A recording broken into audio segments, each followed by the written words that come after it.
વાવાઝોડાની હાલની સ્થિતિ કેવી છે, ગુજરાત પર કેવી અસર થશે, આ વિશે વધુ માહિતી મેળવીએ અમારા સહયોગી વિભુ પટેલ પાસેથી।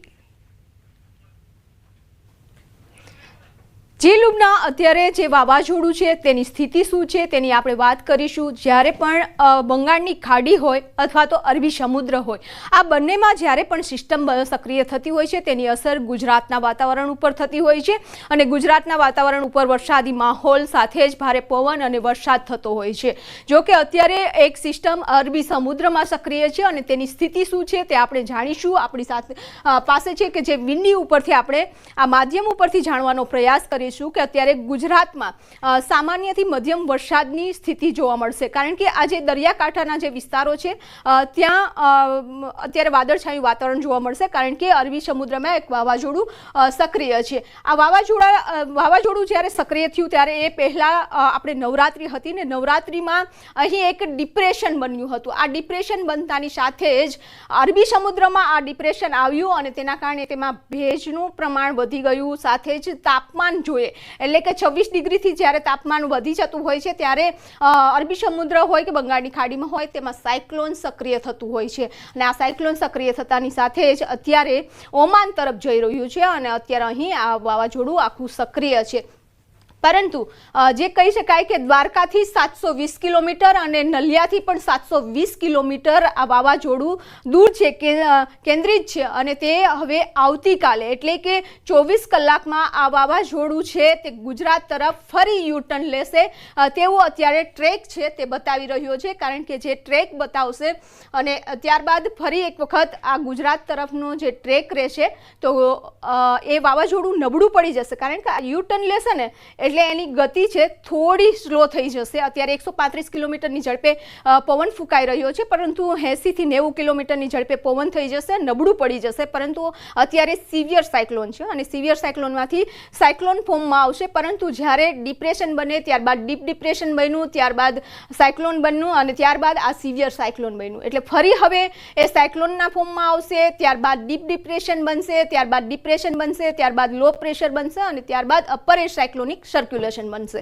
પરંતુ પહેલા પણ કહ્યું છે કે જ્યારે બંગાળની ખાડી હોય કે અરબી સમુદ્ર હોય, કોઈ પણ સિસ્ટમ બનતી હોય છે તો એને ગુજરાતના વાતાવરણ ઉપર અસર જોવા મળતી હોય છે અને તેના કારણે ગુજરાતના વરસાદ થતો હોય છે, વરસાદી માહોલ પણ રહેતો હોય છે। ફરી એક વખતના આ દ્રશ્યો છે કે જે આપને બતાવવા માંગીશ કે અત્યારે જે સક્રિય છે અને તેના કારણે અત્યારે આજે સન્ડે છે અને 10 વાગ્યા સુધીનો અત્યારે જોવા મળી રહ્યું છે કે સાયક્લોન છે તે સક્રિય છે અને સાયક્લોનને કારણે ગુજરાતના વાતાવરણ ઉપર સામાન્યથી મધ્યમ વરસાદની જ આગાહી હવામાન વિભાગ દ્વારા કરવામાં આવી છે। પરંતુ આજે સાયક્લોન ધીમે ધીમે જ્યારે નજીક આવશે, ગુજરાત નજીક આવશે અને ત્યારે 8 તારીખે જામનગર, દ્વારકા, કચ્છ અને રાજસ્થાનના જે વિસ્તારો છે કે ત્યાં ભારે વરસાદની આગાહી હવામાન વિભાગ દ્વારા કરવામાં આવી છે। જો કે અત્યારે 720 કિલોમીટર આ વાવાઝોડું છે તે દૂર છે। અત્યારે આ વાવાઝોડું જે અહીંયા સક્રિય છે એ ઓમાન તરફ જઈ રહ્યું છે અને તેના કારણે જ જે માછીમારો છે એને દરિયો ન ખેડવા માટે સૂચનાઓ આપી દેવામાં આવી છે। તે સાથે જ જે ગુજરાત છે કે ગુજરાતના આ પોર્ટ વિસ્તાર છે અને પોર્ટમાં પણ 3 નંબરનું સિગ્નલ લગાવી દેવામાં આવ્યું છે, કારણ કે જહાજો છે તે ઓમાન તરફ જતા હોય છે અને ત્યાં વચ્ચે સાયક્લોન સક્રિય છે, પવનની ગતિ ખૂબ તેજ છે અને તેના કારણે અત્યારે માછીમારોને ન જવા માટે પણ સૂચનાઓ છે તે આપવામાં આવી છે।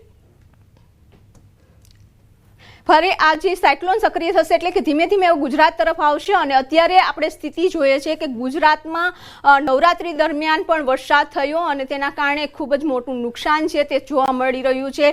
મગફળીના પાકને ખાસ વધારે પડતું નુકસાન થયું છે, કારણ કે અત્યારે ચોમાસું પાક છે તે તૈયાર થઈ ગયો છે અને ચોમાસું પાક જ્યારે બહાર નીકળતો હોય છે, જો ચોમાસું પાક તૈયાર થઈ ગયા બાદ બહાર ના નીકળે મગફળી તો અંદર સડી જાય અને બહાર કાઢી લે તો ઉપર તો વાતાવરણ વરસાદી માહોલ હતો અને તેના કારણે અત્યારે મોટું નુકસાન છે તે જોવા મળી રહ્યું છે। પરંતુ હવામાન નિષ્ણાંતો હોય, હવામાન વિભાગ હોય, તમામની આગાહી છે કે 8 અને 9 તારીખે ફરી એક વખત અહીંના જે વિસ્તારો છે કે ત્યાં ભારે વરસાદ થઈ શકે તેવી સંભાવના વ્યક્ત કરવામાં આવી છે। જો વાવાઝોડું નબળું પડી જશે કદાચ તો નબળું પડ્યા બાદ પણ જ્યારે લો પ્રેશર સુધીની સિસ્ટમો આવશે તો એ સિસ્ટમના કારણે પણ ગુજરાતમાં જે વરસાદી માહોલ છે તે જોવા મળશે।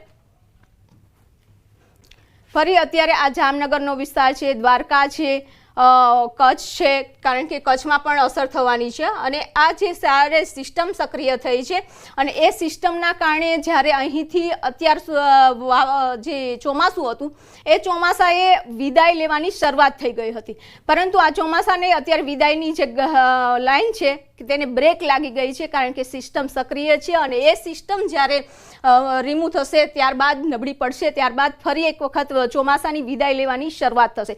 પરંતુ અત્યારે ચોક્કસ ચિંતાઓ વધારી દીધી છે. ભલે અત્યારે સામાન્ય વરસાદ થાય તો પણ સામાન્ય વરસાદમાં પણ મોટું નુકસાન થઈ શકે છે, કારણ કે અત્યારે ચોમાસું પાક છે તે તૈયાર થઈ ગયો છે.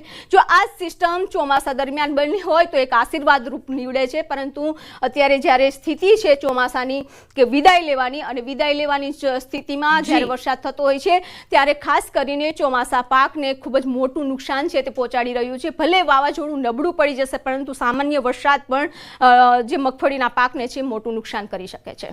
જી બિલકુલ વિભુ, આભાર આ સમગ્ર માહિતી બદલ. તો જે પ્રકારથી આ વાવાઝોડું છે તે યુ ટર્ન લઈ રહ્યું છે, પરંતુ તંત્ર એલર્ટ મોડ પર છે.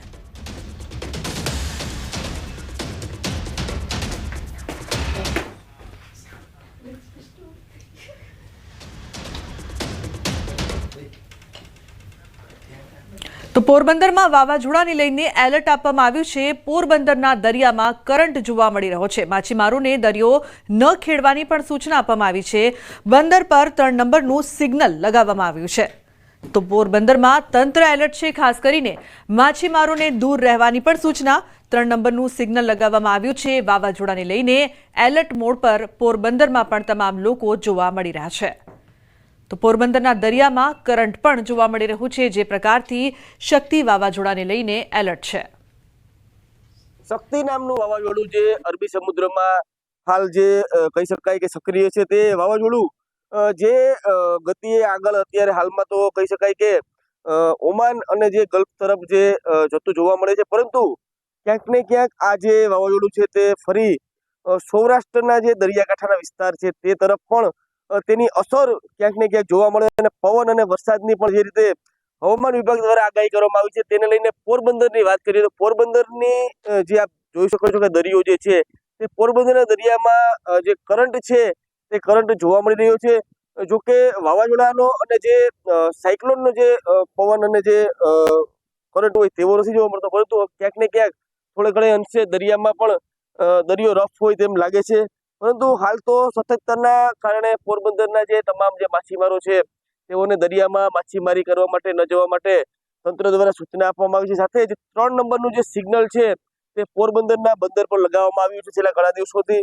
એટલે હાલ તો જિલ્લા વહીવટી તંત્ર જે છે તે આ જે હવામાન વિભાગની આગાહી છે તેને લઈને જે તકેદારીના પગલાં છે તે લઈ રહ્યું છે. અને ખાસ કરીને જે હવામાનનું જે બુલેટિન જે છે, હવામાન વિભાગની જે સમગ્ર જે જાણકારી જે છે, સૂચનાઓ છે, તેના તરફ જે સમગ્ર ધ્યાન છે તે કેન્દ્રિત કરી રહ્યું છે.